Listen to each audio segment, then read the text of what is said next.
All right, everybody, welcome to Source, all things working dogs, in this podcast where we have a very special guest on this week. I'm excited to have him because he doesn't know this. I'll share a little secret. I learn a lot from him, and he inspires me in a lot of different ways. So I'm glad to have him on, and I'm going to give him about 3 minutes because I know he's a little bit long-winded. So I'm going to start the timer, give him about 3 minutes to tell us who he is and a little bit about himself. All right, my name is Simon Sahatsky. I'm a lead trainer over here at Custom Canine Unlimited. A little bit about myself. So, my name is Simon Sahatsky. I'm a Marine Corps veteran. I actually came to CCU approximately, I want to say, about 2 years ago. I came through the explosives handler course, and shortly after that, I enrolled in the full service trainer course. My origin, if some of you see my name, looks oddly spelled, but let it be known, my family's from Poland. I'm a Polish immigrant. It's Szymon, Szymon, but I go by Simon. Some people call me Animal. But I was born in Poland. My family came to this country when I was about 2 years old, and I grew up in Chicago. I was an athlete. AJ should know. I know Hunter knows that very well. But I was an athlete. I went to college on a scholarship, and after a semester, I didn't know what the heck I wanted to do in college, and I thought I wanted to make some money in it. So I went ahead, joined the Marine Corps, got to travel a little bit, did that for 4 years. And shortly before I got out, I got married, and my wife's from California, so I lived in California for a little bit. I worked for the Navy as a contractor during that time, and then kind of got bored of that. So after that, I decided to go back to school and try college again, give it a second shot. I just wasn't engaging in it. So I ended up switching majors and then transferring over to a school in Colorado. And I was going for an engineering degree in Colorado. After COVID came about, kind of stirred some things up financially. So went back to working construction. And while I was working construction over there in Colorado, I had a coworker that it was a Dutch Shepherd, and he did like Canine Street League. You guys imagine this. It really sparked some interest in me in working with canines. And that's where, after catching his dog and working some detection stuff with him, I ended up finding out. I had a friend in the military that went through this course, and he told me about it, and I just thought it was a freaking awesome opportunity. So I went ahead, came to the explosives handler course, and right after I got out of it, I was doing some executive protection work during the governor's race and doing some canine jobs with that dog. But after the governor's race kind of wind down and that campaign was over, I ended up coming back to CCU and just doing the trainer's course. And then after that, got hired on. So that's pretty much there is. Yeah, that's your whole life story. Yeah. I took you from the beginning. So. Well, that's great because it gives us a perspective. It gives us a perspective of who you are, where you've come from, the journey that you took to get to this point. And it's been a journey, even the journey from when you first started here at CCU to where you are today. And, I'm a man of faith. And part of that I believe in is that there's certain things that happen in life. And there's no explanation why, they just do. And it's because we're being led by our Lord, and things happen for a very specific reason. And it may only be for a season, who knows? But at the end of the day, we are where we are today because of that. And I'm glad to see you as you progress through your journey of learning and gaining knowledge and the things you kind of do that nobody else sees. And I tell people this all the time, especially students, but oftentimes even with staff members. I watch people from a distance, and I always watch people and how they are when they think nobody's watching them, because that's how you find out people's true character, what their intentions are, and kind of how they are. without being pushed or without that, and without that encouragement that has to come from somebody else. And so there's some things that I know that I've seen and that I listen and hear that I know that you do to prepare yourself and to, again, gain as much knowledge as you can for this industry and for the students that you have the opportunity to train and teach and inspire. So that's great. And well, I'm going to talk a little bit about that in this next hour, 2 hours. And based on your long-winded introduction, it's going to be a 3-hour podcast, which, guys, buckle down and get ready. If you want to go and stop this, pause it, go get some popcorn, or plan a vacation where it's a 10-hour drive, we're going to have this opportunity to talk to Szymon during that entire drive. Don't forget to use the bathroom. That's all I can say. Very important. All right. Or at least bring a cup with you. Right. So, Szymon, let's jump into a couple things. I always take the perspective on these talks with these, and we've had some great people on so far, and we will continue to have great people on this cast. But we always learn something from each and every person. And I took a perspective with you and where we're going to take this today so that those that are listening can also get a perspective and learn something from you. Because I think that's very important. We don't want to waste people's time, all right? Mm-hmm. All right, so we're going to talk about the administrative side to canine training, which is, again, one of those topics that are not often discussed. Maybe it's because not very many people do it. I don't know. But in my experience, the administrative side is what not only keeps us out of trouble, keeps us grounded and focused on the plans that we have for each and every client, each and every dog, but also those that we have an opportunity to manage and those that are on our team. And there's some things that we do here that help us to do that, such as our morning meeting every morning. 10 minutes, but we go over everything that we have going on for the day and kind of prepare for that so that the entire team is on the same page. So we're going to talk a little bit about that administrative side. And I know that's not a glorified topic a lot of times, but again, we're trying to teach those that are listening. We're trying to help those that are listening to think about things in a different way, maybe than they were trained, and also take things that can make them better at their functions as a trainer, as a boss, as somebody that's operating or running a facility like ours. And I say this often, if I can teach them one thing, then I've done my job. And I know that you have a lot to teach, so we're going to keep it focused in these areas today. Absolutely. Yeah. Administrative stuff, I'll be honest, not my favorite. I'm just really bad at working behind a computer. I mean, I've always admitted that, but it's a vital aspect of how a company functions. And like you had alluded to, it covers our butts at the end of the day. Everything from how much the dogs are getting fed to medication administered, dog weights, being able to keep track of that. And what I think is the most important aspect, training records and training notes, especially with clients, and keeping them up to date and keeping all of that organized, because you got to know where you left off with the dog. And one big thing I do is before I have a one-on-one session with any of my clients, it's something I like to look over real quick, and it just really helps keep me organized. And I think the clients really appreciate it as well, that, hey, we're progressing the dog. We're not just going out there doing the same stuff. And I'm having to ask them questions, because as a trainer, I really don't like to do that to my clients, ask them like, hey, where did we leave off on that one? I like to be prepared for that. So preparation definitely is key.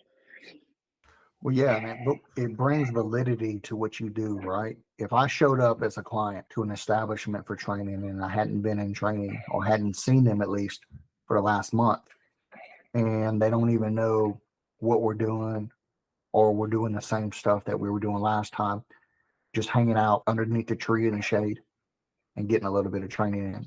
Whereas that approach makes you hyper focused. You're not wasting their time. And as soon as they hit the ground, they hit the ground running with very specific and targeted training session. Is that correct?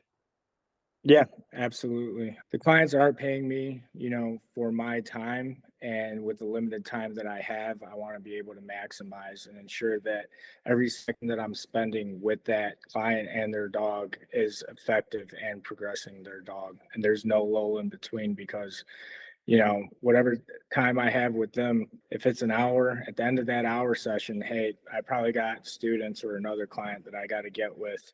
So it just really helps me get things moving along and moving smoothly.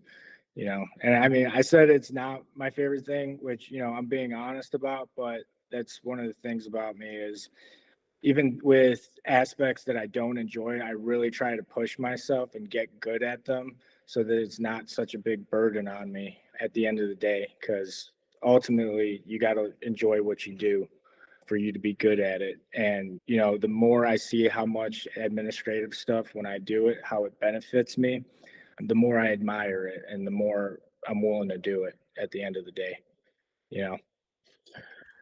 Yeah, that is also something that takes up time, but that little bit of time that we spend in the foreground will greatly save us time in the background when something happens, or when, let's just say, as an example, a trainer changes roles to another client and that client's left over to you or another trainer. We have full documentation of the progress that dog has made or that client has made, no matter how big or small it is, and how we can come together as a team to take them further in their training. And so I 100% see the positives to it. And you can look at it from my perspective. I'm paying a trainer to do paperwork when they could be with a client making money. So if you just take it on that face value, 30 minutes to 45 minutes doing paperwork for every client after each training session, whereas we could probably double our profits just by cutting out paperwork. But the value of that is so great, and that's the reason why we invest the money per se in making sure those things are being done and being done properly. And we have checks and balances to make that happen. Yeah, absolutely. And I think it's very important for them because they want to see what I'm seeing from not only just the dog, but what I'm seeing for them from them when they're handling the dog. And in my training session notes, I like to give my clients a little bit of homework. I try and, mold it to something that they can manage. I don't try to give them something really extensive because I know people are busy. They got things going on at home. They got work, kids they got to take care of. So just little simple, short sessions that they could do with their dog and things that they can focus on away from at the actual training field. Well, it's a value plus, right? And, we always look at how we add value. And even with testing and other forms of paperwork uh, that we've implemented into our courses, this administrative side that we're talking about right now, implementing that into the transparency of what we do in training and such brings so much value to the client because it's one more avenue that they can learn from. So when they're on leash, you're telling them what to do in between sessions, you're coaching them and mentoring them and giving them tips and things that you saw during that session. But then later on, the next day or so, they get to go back and regurgitate that through your training report that you've sent them. So it's one more form of reiteration on the learning process for an adult. And even with that, I'm sure you've had some clients that maybe didn't follow the plan that you heard about or that they told you about, and then you were able to reference that paperwork again and say, you remember when I wrote this in your training notes? This is what you should be doing. And it gives them that opportunity to go back and read it and regurgitate it and play it back in their head on what you were actually teaching them. Is that correct or what? Yeah, absolutely. And it's something that I get to use to hold them accountable at the end of the day as well, because, I try and be very upfront and as clear as I can with them. People have this misconception that with dogs, you can just send them to the trainer and we just wave our magic wand and, you give it back and it's just push button. So it's always fun having that conversation with clients and making sure that they understand that, hey, it's not, a lot of the work is going to be actually done by you at the end of the day to get this dog to listen, because I can put all those pieces together, but you're the one that's going to have to stabilize it, and you're the one that's going to have to continue to progress it and work it for all these demands or wishes that you have for them to play out how you're hoping to, and being able to hold them accountable and ensure that they're doing that is a big part of the process, especially with my one-on-one clients and my board and trains. Yeah, absolutely. Well, the joy of this is we have Voice of Reason that's with us today. And I bring Voice of Reason up, which is Maya Simpson. And I bring her up because she started off as a client with her dogs, right? And you were working with Yep. her, you and Alec were. So from your perspective, Maya, what do you think about that? What do you think about the time that's put in after you leave to put together those training records? Are they valuable? Are they not? Are they a waste of time? Do people just get them in their email box and then they trash them? Or what's your thoughts on that from a client's perspective? So I can't speak for everyone, but I can say that especially whenever I was just going as a client, having those training records after a set and telling me what was done, which I was there, but just having that to refresh after the set, and then also having that homework to know, okay, so before our next session, here are the things I need to work on so we can keep progressing in the direction we need to go. Okay, yeah. And that's really our intention. And when we came up with this in a way to be transparent on everything that's done with a dog when they're at our facility or with our trainers, our intentions was to be transparent, lend another opportunity for somebody to learn from that, because we know the value of that, but also to assist our training staff if they ever have to go back and we need to problem solve something. We can always go back to those records and go, okay, let's review what we've done. Let's review where these problems started, and then let's target the root cause of these problems in order to fix them. So it's a valuable tool all the way around. It just takes time, and that's what gets people caught up, is the time and sitting down and doing them. And we've had some problems like that, Simon, with some trainers that just didn't want to sit down and do their paperwork, right? Absolutely. I think it's actually funny we brought this up because I had my trainer students pull out their training records for evals. I did a surprise eval only to find that, they weren't keeping up to date on them. And it's something that, especially trainer students, when they come through, they don't really, I think they just haven't had the time doing it enough to understand how valuable it is, that they kind of blow it off and see it as like, oh, they're making us do all this extra freaking work, like it takes too much time. But it's a good opportunity to practice, Right.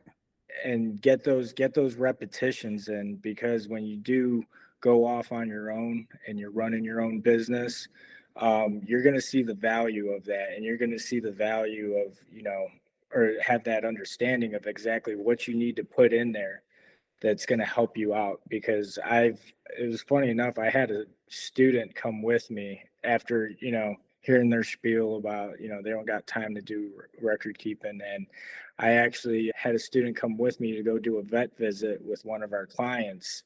And the vet asked me a question, and I went through my weekly updates, and I was able to pinpoint, exactly when the issue had started arising. And that student actually got that like aha moment, like, oh, that's why they make us do that. I was like, yeah, Yeah. exactly. Yeah. Because I mean, one thing I don't like doing, or I don't like, is not being able to have an answer at the end of the Right. day. I don't like to sit there with the uhs and the ooh and the, you know and then the shoots. I like to have an answer at all times, and if I don't have an answer, I like to have that resource where I can go to, and that's my training notes right there. Yeah, absolutely. And it it doesn't mean anything until it does. And that one time where you get caught with your pants down, per se, you're wishing you had spent the extra time to do it. And, we learn from all the experiences that we've had over the years. I've learned from working around other trainers, having trainers work for us, having, many clients over the number of years. And sometimes hard lessons hurt the most when you should have been doing something and then you weren't, and then all of a sudden it comes back to bite you. And I don't like to get caught like that.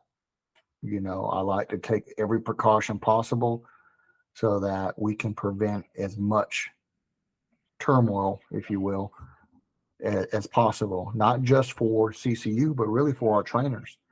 Because when you begin to get into those shaky grounds and you got clients that are yelling at you and things of that nature, then you wish you would have spent the extra time in doing that. And so we like to just lend our experience to others so they're not, or they don't have to go through what we had to go through to learn the most valuable lessons, right?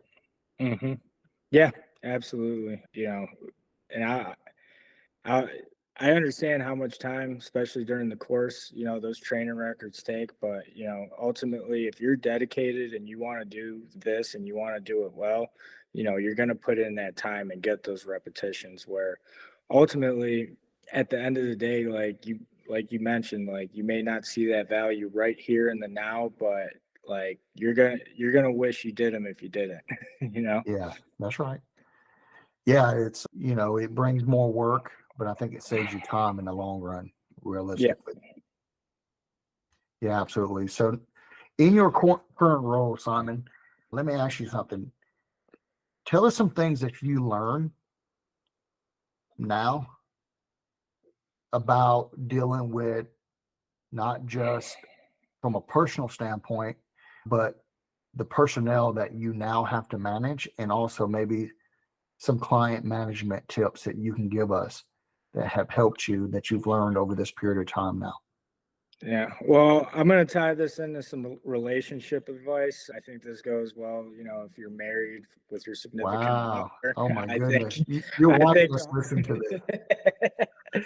I think all across the board, I mean, this is just life experience and something that, when we work in a business where you have to interact with people, communication is one of the most important things. Being clear about what you're trying to communicate to the other person, whether it's your client or one of your trainers, a student, or like I mentioned earlier, your wife. You want to have clear communication. That's something that, early on, especially for my first time dealing with clients, I kind of, jumbled that up. And I'm famously known for giving away free training because I didn't communicate very clearly, so that's something just, I think it goes beyond canine. I think it's just good advice, especially when interacting with people. You got to be clear about your communication at the end of the day. Wow, that's $25,000 worth right there. Probably divorces and all that. I don't think the people listening were expecting to come here and get life advice too. Marriage advice, man. Simon, you're Yeah. just pulling it all out today. Yeah. Well, I mean, you haven't been in one of my trainers courses, but I do give life advice up there as well. Yeah. Well, I will say you're the most prized possessed trainer that we have. And what I mean by that, you get the most gifts. So I don't know what you're doing during your courses, but your students absolutely love you. I'll say that. Until you get your 4 stars, and then you know how that is. Yeah, those 4 stars kind of stung, but I think I'm catching up on ground. That's okay. Yeah, I get the reports and the stats every month, and yeah, you have a long way to go, but you're chipping away. Successive approximation. You're starting low and building your way up. You have no other choice but to move up in the world, Yeah. because you started at the bottom. Yeah, absolutely. And I still haven't reached my prime where, you on the other hand, you've already hit that prime and you're on a slow decline. So, that's just the nature of things. So absolutely I got plenty to look forward to, I wish I could say the same for you. Yeah, hence the reason why I'm sitting behind a computer now talking training instead of actually doing it, right? Absolutely. All right, I'll take that. Now, you talked about communication. Is there any other areas that you had to learn that with dealing with maybe other trainers that are under your control now, or even clients? Doesn't I guess those go kind of hand in hand per se. Are there Yep. any other things that you've learned? I I think one of the big things, I mean, and it goes along with communication. I think that's the main theme here, but definitely need to follow up, whether it's with a client to see how they're doing with their dog, or if I task out one of my trainers, I task them out. I need to follow up and, hey, get some progress, get some status. I think that's really important. Not so much that I want to micromanage, but you know, I think all across the board, I think, even us ourselves, we tend to get a little complacent, and we need to get some stress, not overly stress people out, but you need a good moderate amount of stress throughout your day, to make sure that you're working efficiently. And I mean, that goes for me. I think one thing that the Marine Corps always talked about was complacency kills. And, if we get a little too comfortable, or we allow, our staff to get a little too comfortable, you start to see things kind of fall apart. And, a little added stress, checking in with people, making sure Yeah. they're following up on what they need to do. Yeah, and I see it when I'm not at the facility every day, or I'm not involved every single day on the day-to-day stuff. I'm always, and I've always been like this. I pay attention to the small things because I always believe that the small things lead to bigger things, or bigger problems. And that's in relationship to training, that's in relationship to management, that's in relationship to a lot of things. So when I start seeing the small things that are not being done, I start to get kind of, I guess, uneasy, and I start to look at other things more in depth. And I learned that early on in my career. I had a unit manager that I worked for that was very much the same way. And he used to always tell me the small things is what's going to get you, because they always lead to something bigger. And even when we're talking about dogs, even when we're talking about personnel and not doing the small things like the administrative tasks that need to be done and missing those, it just grows. And, we can think about, and I use the analogy in shooting at the 3 yard line. If you're an eighth of an inch off target, off center mass, you're fine. But as time progresses and you move back away from that target, imagine at the 300 meter mark and you're an eighth of an inch off target. By the time that bullet reaches that target, you're so far off that target that you don't even know where center mass is anymore.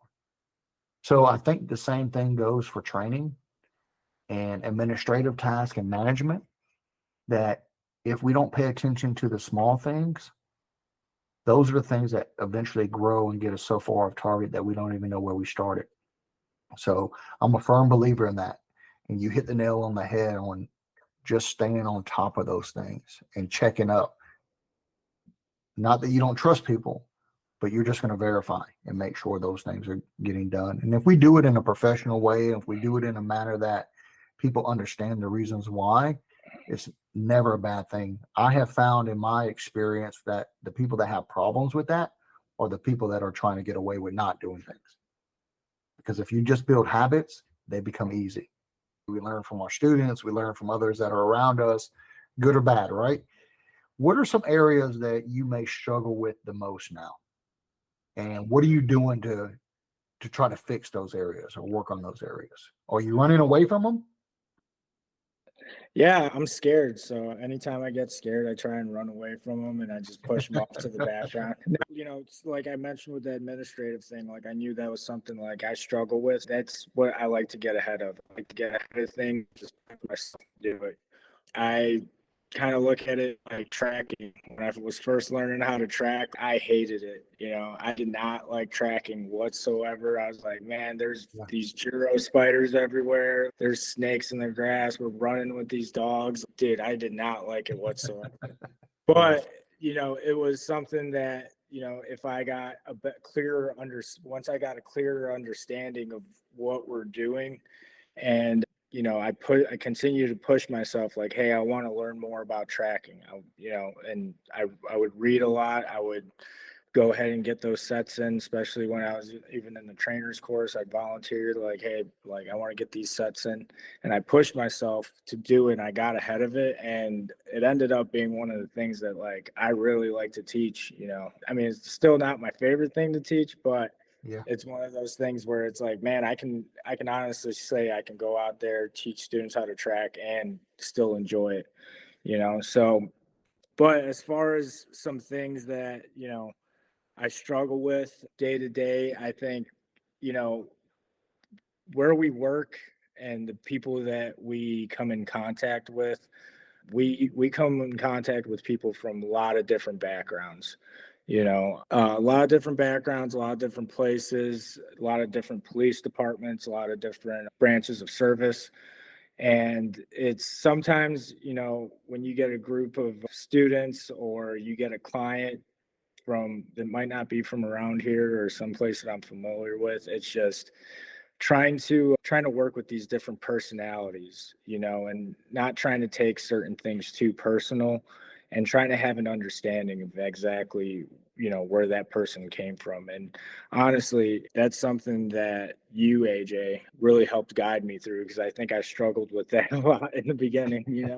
And there was situations where you had to, pull me aside and bring me back to earth, and like, hey man, like, you got to think about it this way. And I really didn't have that perspective until you brought that to my attention. So a lot of thanks goes to you with that. And I still struggle with it at times, but I think back to the conversations we've had, and it's helped guide me through some difficult situations. Well, we teach through our experience, and that's one great thing about what we all do is we use our experience to teach, whether it's in the training field or in other facets. And I'm a firm believer in that. I was once in your shoes. So I'm able to give you perspectives on how and what tools I use to overcome those struggles. We are alpha males. Well, at least I am. You're probably B plus type personality. So we have expectations, and it's hard for us to understand a lot of times why people don't follow the same passion or even understanding sometimes. I go back to chain of command, right? Because I work under somebody that has a title, I respect them. I follow their direction. I don't question what they tell me, but that's through my upbringing. So when people question some things or they don't follow instructions the way they should, sometimes it just gets underneath our skin. And like you said, people have different perspectives, and we have to take that into consideration what their perspectives were.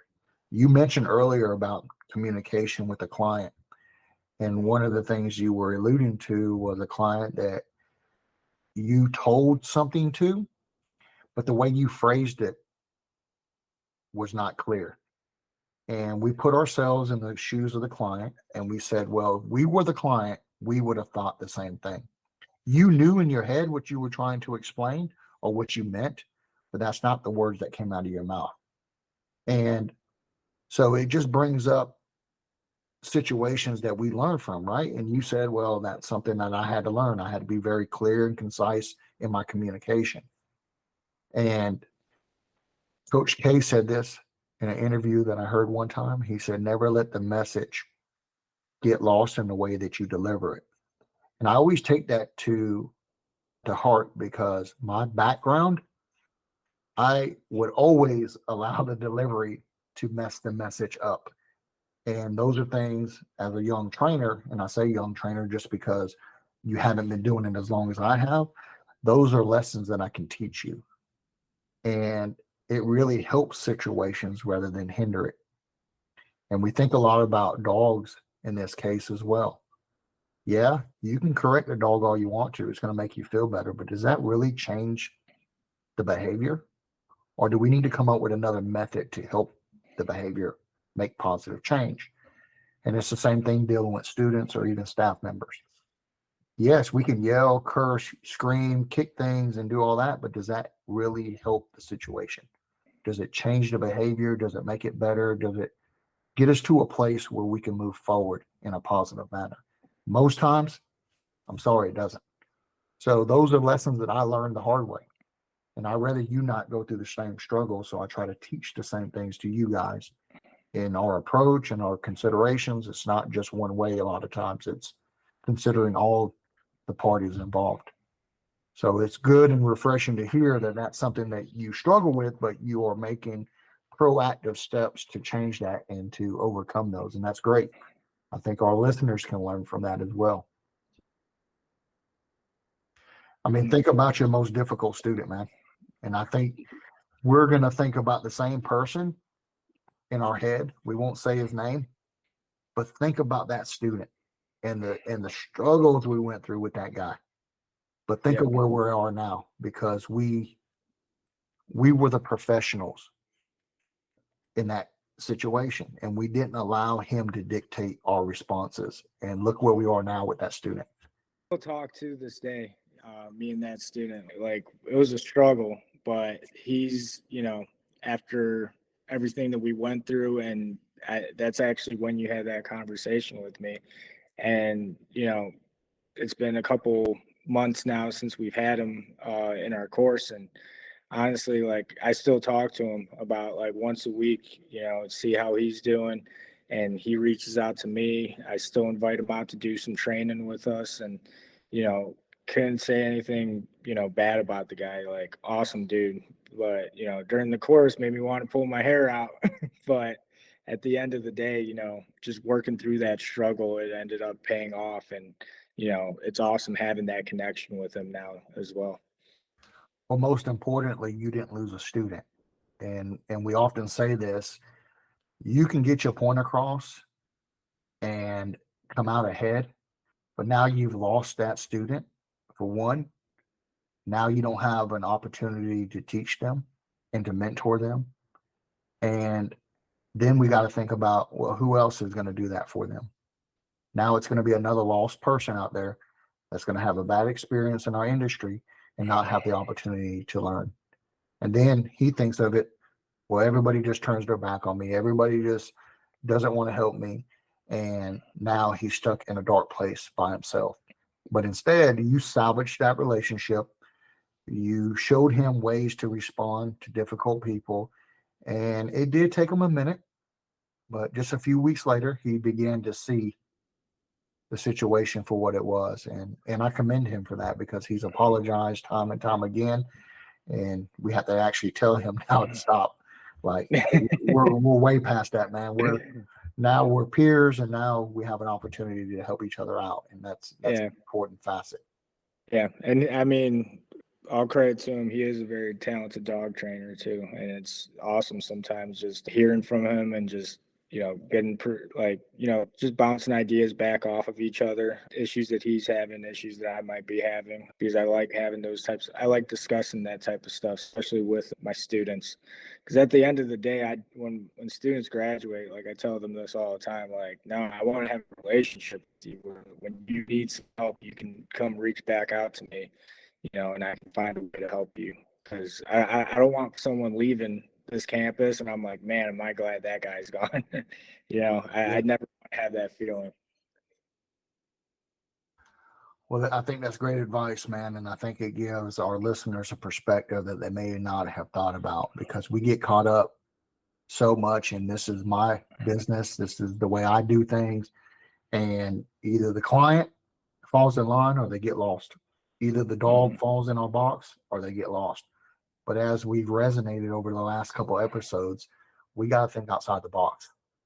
We got to figure out ways to help people, help dogs, and not just get everybody stuck in that box, that proverbial box. It's only this way. It's only one way to do things. And unfortunately, in our industry, we have that a lot. Well, it's only this type of training. You can only do this. But the most success that we have with any dog or any client is figuring out ways that they best learn. And that's a major facet of our job is figuring that out. Yeah, absolutely. And like you mentioned, there are a lot of people that have that, they're stuck in that box. And I think you've called them like subscribers.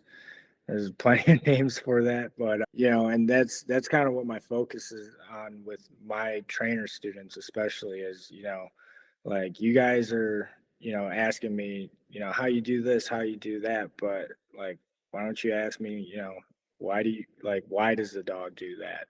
Figure out why they're doing certain things, or hey, why do you do it like that? Instead of asking me Yeah, how, you know. that's right. And that's something, another thing I got to give you credit for. That's something you've always pressed is, you always got to have a reason why you do something in training, and you have to be able to explain why. So that's something that I really take to heart, especially.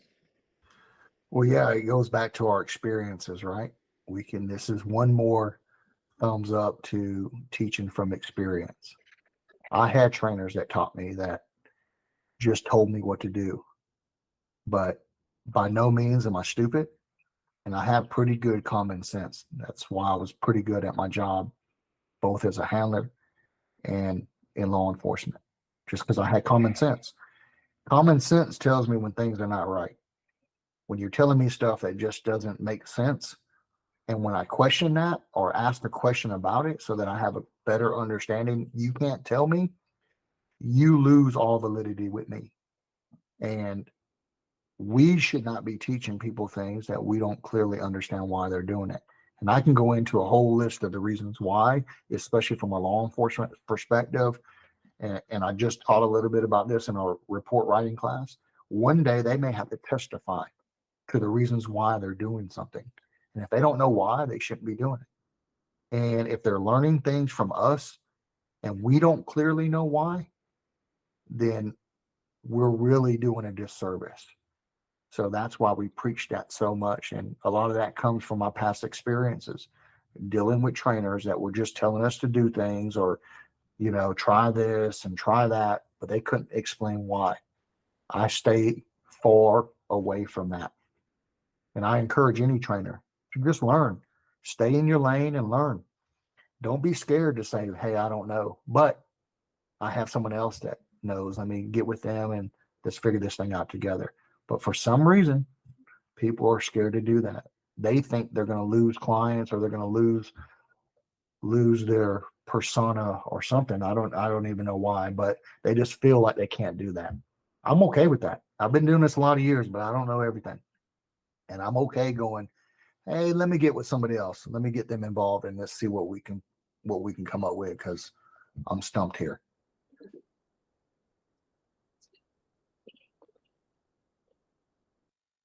All right, we're at the 5-hour mark, Simon. We've been going, and I see you're a little bit dehydrated and all that.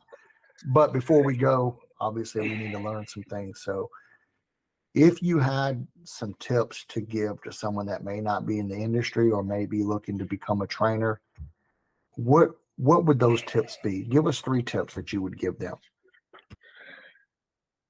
3 tips. Well, right off the top of my head, I know one good one. Go out there and watch. This is something that I tell my students all the time. Get out there and just, even if you're not involved in a set, go watch a set and pay close attention to the dog's behavior, because I think that's a major facet of dog training is understanding that dog's behavior and what that dog's communicating when they're either working or doing obedience. That's something that, you know, you hear of certain behaviors. Like, for example, recently, once I started reading or working with private client dogs, I was just used to working with the working dogs, and that's an area, the working with the private client dogs actually gave me an opportunity to see some behaviors I've never seen before. Like, Yeah. I've heard of shelter seeking behavior, but the first time I had a dog doing shelter seeking behavior, I was like, wow, okay, so that's what they're talking about. Yeah. You don't really see that with working dogs or the dogs that we select to go out there and do certain tasks. So that I think is really important, absolutely. And then the second one, hey, work with some private client dogs. Pet dogs, I think doing the working dog aspect is probably the easiest thing you can do. And if you just focus on working dogs, you're cheating yourself. I think that if you want to do really good with working dogs, go out there and work with some pets.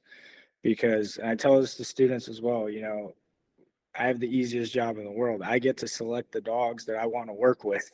When it comes to pets, you don't have that option, you know. So you take a dog that's got zero drives and you know the homeowner wants them to uh, stop licking their hands or something, and you got to problem solve and try to figure out, hey, how am I going to get this dog to stop doing this and Without making it worse, without making it causing worse. other problems, right? Yeah, exactly. And then my last tip would be, uh, don't try to find out how, find out why. I think that's really key. Having that understanding of why we do certain things is going to give you a huge edge in your development as a trainer and as you progress and get deeper into this industry. Take a course, ask questions, and at the end of the day, you're always a student. You're not going to know how to do everything, and you're not going to know why things work the way why things work the way they do. But it's try and be a sponge out there. Build your toolbox, and at the end of the day, you'll be successful. Man, that's awesome. Well, recently, a survey taken by Gallup came out with 4 bullet points that they said each manager should have. And I won't ask you up front, but let's think about this. The first point they said was a manager should have the following talents. First, they should foster trust, communication, and transparency with the people they manage. What do you think about that? I think that's huge, especially the transparency part. I think, Yeah. One thing my mom always told me is no matter what, always tell the truth. That's why I got in trouble so much because I always told the truth. Well, since we're being honest, I have to tell you that you're not really an athlete, but so I have to tell you that. There's video proof of that, and if you want, you could ask Hunter. He'll be happy to tell you. But But I just think in general, yeah, I think being transparent and honest, that's an important quality that I seek in people. Like if I can't trust you, like I can't work with you, So that really makes sense with me. That's awesome. Another point that they brought out was productivity drives their goals and not politics. I've seen this a lot in law enforcement, and we all complain about it, but as we move up the chain of command, we begin to fall into the politics, right? Getting a position because of who you know, not based on what you know. They also said there's a clear accountability, and each manager should have clear accountability for the people that work under them, which I'm a firm believer in, and that's why we trust, but we verify what somebody tells us because we want to make sure that they understand that we will hold them accountable for the standards that we do have. And then lastly, they say we should prove continuously that we can overcome adversity and we can overcome resistance, and drive will carry us through those things. And we should display that as a manager to our employees and the people that we have the privilege to mentor and grow. And I thought it was very interesting because these things really resonate with me as running a company or being involved in helping people to grow within their careers. I can relate to each 4 of these points very clearly. But, we talk about a little bit of stress, and you brought it up earlier, and you spoke about having stress and creating a little bit of stress. But they also tell us that 16% of managers will leave their position because of stress. So we have to also manage how much stress we put on people, because that could also create adversity. And we want to find that fine line between push and too much push, because somebody shouldn't come to work every day feeling stressed. Yes, there's times where we got to hump and do our thing, and there's going to be a little bit, but exceeding those expectations of stress that anybody can handle is just too much. And we got to be mindful of that. I'm going to move into our last point, and the last point of discussion that I'm going to have with you. And that is, how did your training help you transition from the military to civilian life? And can you give some pointers to some veterans that may be struggling? Because let me tell you this, let me give you some statistics in relationship to that. So approximately 200,000 veterans or military personnel leave the branch of service into and make that transition into civilian life each and every year. That's 200,000 people that are transitioning out of the military into civilian life, with over 250,000 veterans unemployed right now. And that's increasing year after year. So now that you've taken that step and you gave us your background, you've taken that transition from military life into civilian life. Can you give those veterans that are in your shoes that may be making that transition, or maybe have been making that transition for quite some time, can you give them some paths on how they can be successful and maybe find a rewarding career, whether it's in dog training or in another facet? What have you learned and what can you lend to them? Yeah, I mean, the biggest thing I took out of my transition from the military is, you know, you got to find something that you enjoy doing at the end of the day. I always tell my wife, I feel like a millionaire being able to do, or having the privilege to do what I do, because for the first time in my life, I'm able to say, hey, I can wake up every morning and I do not dread going to work. That's awesome. Or on Sundays, people get the Sunday scaries. I used to get the Sunday scaries, like, man, I do not want to go work tomorrow. I want to watch, NFL Sunday football and gamble. Yeah. And just not go to work tomorrow, and just dreading the next day. And I'm fortunate where I'm excited about the next day, and I'm planning for my next day, and I'm planning for my week. And I think that at the end of the day is worth more than anything money can offer, because I think a lot of veterans, after they get out of the military, they're just thinking about, oh, I want to make a lot of money. What's going to put me in a position to make a lot of money? And you got to look out for, your mental health, like what you love to do and what drives you. And that's pretty much the biggest piece of advice I have for veterans is, like, really, before you even get out, have a clear cut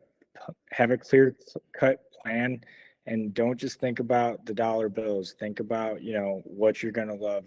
And at the end of the day, that money, if you really want that money's going to come if you're doing what you love, because it's just like dogs.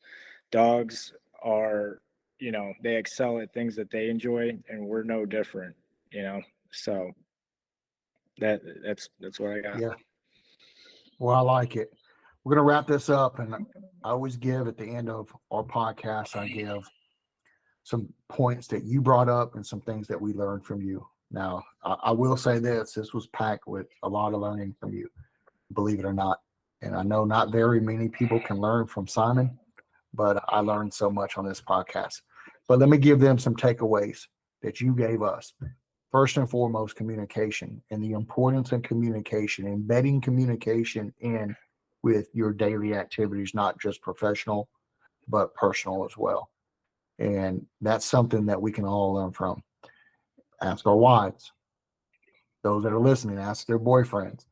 If we just communicate, a lot of times those problems go away because we get them out, we air them out, and we talk about them. So that's great. The other thing you talked about was a network, and a trainer having a network that they can turn to bounce ideas off of, to talk about. I heard you say this one time, speaking about another trainer, and you said something to the point of, They don't know what they don't know because nobody's ever held them accountable. And that resonated so much to me because that's exactly right. Because I don't work by myself. I have you guys to hold me accountable. So when I'm training a dog or I'm training a student, it's not just me, it's you guys looking at me and holding me accountable for my results. And that's awesome. That's remarkable because I didn't realize the importance of that. I always recognized the importance of having a team and being able to problem solve together, but I didn't recognize the importance of accountability. And you made that very apparent to me. And it was like a light when I compared what you said to that particular trainer. It was like a light bulb came on. Very talented trainer, but because they were never held accountable, everything they did was correct. And that's a big thing, is to have that network that we can bounce ideas off of, but also that can hold us accountable at times when we need to be. Okay.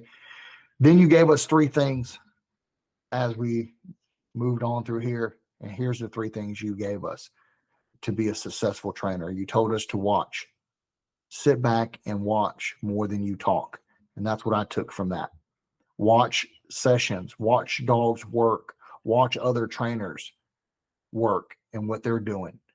You can learn so much from just standing back and watching the session versus being on leash.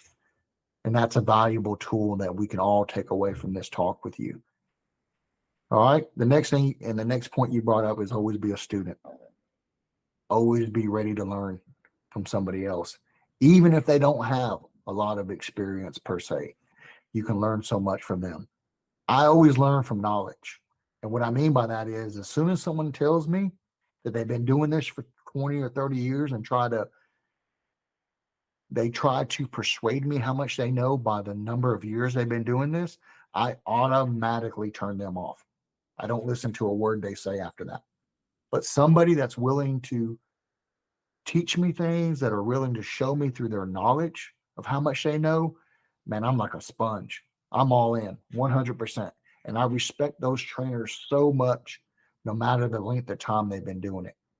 I love it. And then the last point that you drove home for all of us is to find out the why, not the how. And that's important. Why you're doing something, why the behavior will change because of this, why you took this direction in training, or why somebody else took this direction in training versus another direction, versus just tell me how to do something procedurally or by the numbers. And we know we don't believe in that. We believe in analyzing and developing custom training plans for every single dog and student. And that drives home that point. Find out the why, not the how. Man, great talk, man. I enjoyed my time. I hope everybody else did.